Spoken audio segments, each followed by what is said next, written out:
Serena, pag naka-first layer na, ano susunod?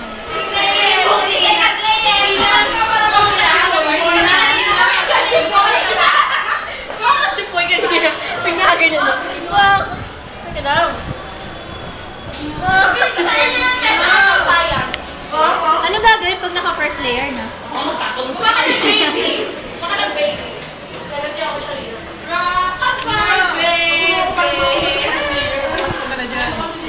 Wala akong pattern pag ganito. Pagka ano daw ng first layer, 'di ba? Ano, tignan mo naman yung ano. Tignan mo naman daw yung ano. Ano ba ginawa mo? Parang magapugang kulay-kulay? Oo, pinagsama-sama. Yung mga gilid? Paano ginawa yun?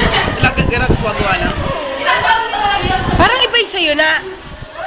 Ewan ko, kasi basta may natutunan kami ni Jobing kakaiba nung... Iba kasi kay Sharina kaya hindi mo maano eh. Ang alam ko lang yung binubuo yung first layer. O diba, pagkabuo na ng first layer, ano susunod? Ha? O sige na. Hindi ko na alam yun actually. Sharina! Di ba pag naka-first layer, titingin sa baba. Tapos,